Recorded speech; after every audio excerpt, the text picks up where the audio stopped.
All right. Video talking about the project. Okay. Let's take a look. So we're going to start this project called the Forager Revised. This was an old project I used to do every semester. Not every, it took me a while to think about it. But once I had the idea, I was like, oh, that'd be fun. And it's like a data visualization project. So, you guys are going to collect the data. All right. The one thing that's like really different about it is that we're going to add this element of 3D modeling to it, okay, which is kind of cool. That used to be its own project, but honest, it's just kind of realistically, I'm going to condense it. They're going to be one, and the reason being is with the Forager project, I wanted you guys to, in some way, um, I wanted you to respond in a way to like what was going on. Okay, like with the Forager project, you're kind of asked to collect data of something that's like kind of organic, like some like movement, or record your actions, or make a log of things you have done. You can create surveys and put them online, but I want you to kind of like look at where you are right now and what's going on, record that data in some way, and then I want you to make art out of that. Okay? In a response to what's going on. I mean, art in a lot of ways is um, is a great outlet. It's also a great response to events. Okay, there's been so much art made in the history of art that is about response. So you're responding to something. Okay, in this one, it's like more of a personal response and thinking about, okay, if I am quarantined and if I am asked to be in a place and stay inside, what am I doing? Like what actually am I doing all day? And can I record that and make that into a work of art that is somehow maybe impactful, maybe it's cathartic, maybe it is a political statement. There's all these like things that it could be. Okay, so if I just read through its forager, so like you think about yourself as like you're foraging your own data. I don't want you guys to go out and look for food or anything. But it's like here is like definition three, the act of searching for provisions. Sorry. I like number four, a raid. Okay. You're kind of raiding your daily life, looking for things to make art about. I'm gonna skip some of the beginning. Okay. But I'm gonna say so like things you could do in this project, you'll explore the ground, this idea of collecting data at its most basic. By digitizing something from your life or experience that is inherently living or organic or natural. So you could pull movement data from your Fitbit. Okay. Oddly enough, I have been running a lot. Okay. So that's terrifying in its own way. But, you know, have you been going out a lot? All right. Could you use GPS locations from your daily routine? Could you scan, photograph, or record things you encounter? Could you log a survey of how many people open a given door with their left hand? Could you record a survey of people you see walking around with um, like masks on or gloves on? Okay. The idea is to capture something of your irregular, non binary, the organic.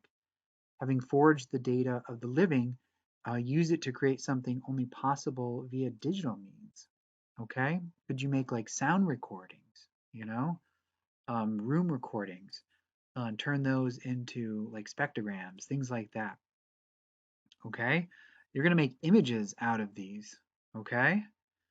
And that translation from data to art is the hard part. So if you're frustrated or curious about this, that's the hard part. Okay? So that's the part that you need to brainstorm. You're expected to produce a one-page written 500 proposal and present your proposal with a minimum of 5 idea slides for 4/6 at 9 a.m. This is worth a third of the grade. Okay? The 5 idea slides are images, reference materials, sketches that back up one idea. Okay? So you're going to present one idea as a PowerPoint on the discussion board, and it's going to have 5 images in it that reference and back up your one idea. Okay, attached is an example of a pretty good PowerPoint that explains their idea really well. Then you're going to make 3 images that explore this idea. Okay, here are the project requirements. The one thing that we're going to do is we're going to add some 3D element. Okay, the rest is kind of everything we've been working on all semester. Okay, 5, this quote, don't wait for a good idea to come to you. Start by realizing an average idea. No one has to see it. If I hadn't made the works I'm ashamed of, the ones I'm proud of wouldn't exist. Holly Morgan. She is a young artist. Google her. She's good. Okay, so things to watch, read, and look at. I have Aaron Koblin. He makes these really cool crowdsourced data ideas. Natalie Maybach. This is another video. Takes weather data from massive storms. This piece by Merce Cunningham, it's like a kind of long exposure-y, kind of weird dance thing he does. Check that out. This is Warren Nedick. He's a new media artist who does these like data-driven performances. They're really cool. Andreas Mueller-Pule. He's a new media artist like Warren Nedick, and he uses archives of data to create his work. And then this last one, David McCandles, he's more of a designer, and his work is kind of like pie charty looking. That's something I'm definitely not interested in, but just check it out, okay? Look at him, hear him talk. One of the reasons I started doing this data visualization project is because it's something you see more and more. Okay, and Aaron Koblin talks about this a lot. Like the 21st century is going to be defined by data and like the user interface. Okay. Um, and that's like part of like maybe problem solving for you. So if I were to look at some examples, I spent a lot of time putting this together and I give my thoughts on all of them. And student examples of this project, there is so many ways to approach this project. Okay. If I look at this here, the student asked his friend to throw certain foods at a sheet of paper. The choice of food was determined by a deck of cards that he made. For each card in the deck, the student had a corresponding item of food. This is the weirdest example, but visually interesting. I didn't say weirdest example, but it's like visually one of the weirdest. Is it? No, not visually. I think the idea is pretty weird. I'm going to go back and forth on that. Here, the student approached it in like a more illustrative way, getting her data from the internet by researching the topic of shark hunting. I don't remember specifically the elements that are repeated in each drawing, but they correspond to a kind of a data point, like the amount of fins here correspond to like, I don't remember, okay, but really cool imagery. Here, the student used mouse tracking software. He was doing like 3 different things, all right? There's so many people do like the Fitbit, like GPS tracking thing. Try it out. You know, the more the better. I really love this example. And her other 2 were just like really gorgeous. They looked like abstract paintings. She did beautiful work and they're stunning. You know, and there was just like a lot of information. She had altitude and you know, part of it is just like kind of coming up with like, okay, so this data point is going to be this color. This is going to be that color. How do I represent it? You know, like she had to redraw the lines that like her tracker made, you know. So I'm not asking you to like screenshot your data and then like put that into Photoshop and like you got to recreate everything, okay? And that's where the translation process happens. Um, this is another movement tracking, but he was in a video game. Interesting enough. These are long exposures. So the data was this dance that was choreographed, and she used her camera, set it up for like 4 minutes or something, and had her friend perform. Yeah, it's beautiful. Okay, so like the data was the dance. Again, another kind of like long term. So the data being recorded here is different locations around the student's house. And I forget there was like some weird reasons why. There was some significance to the locations, but like, hey, like maybe the data is like your neighbor, and they're doing they like you because you're home all the time. You notice they do something like weird every day at noon. Could you do like a? It's like it sounds like stalking, but you could do something like that. Okay. Here, this is like super interesting, super organic.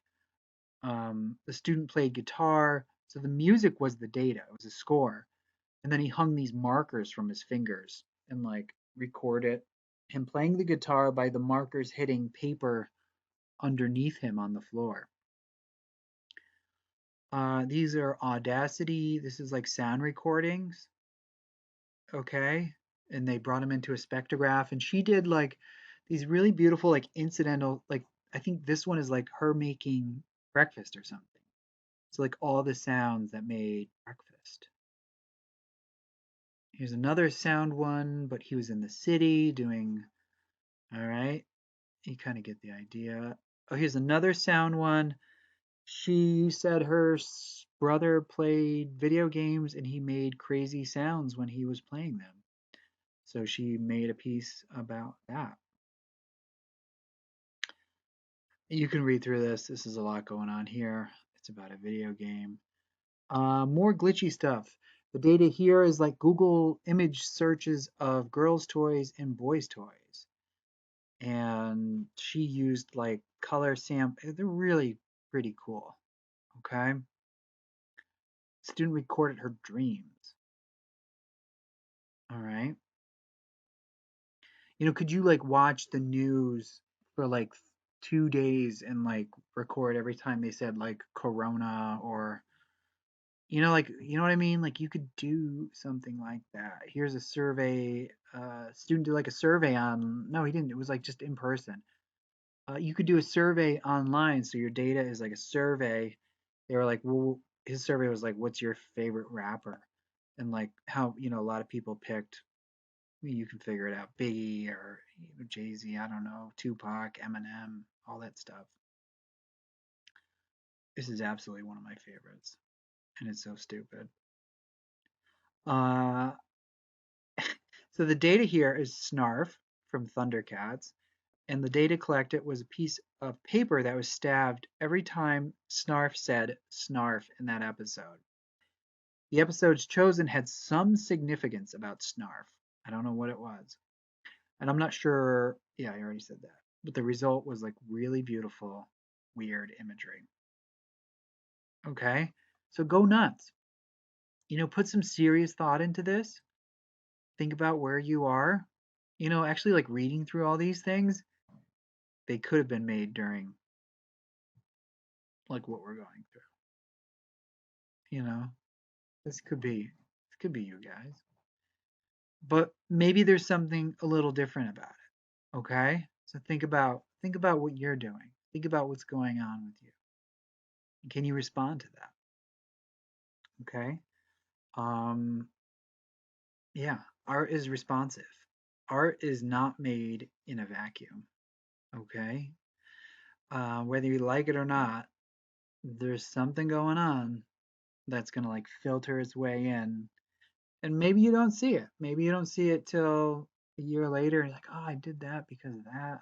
Or maybe you see it right away and you're like, I'm doing this because this happened. All right. So put some thought into this. Use the discussion board. If you guys want to like, you know, be like, what is going on? Did you see Snarf? Yeah, I did. What do you think? Whatever. Okay. Have fun with it and make amazing things and then present your idea. Okay? And the idea is we all get back to everybody by Wednesday. All right.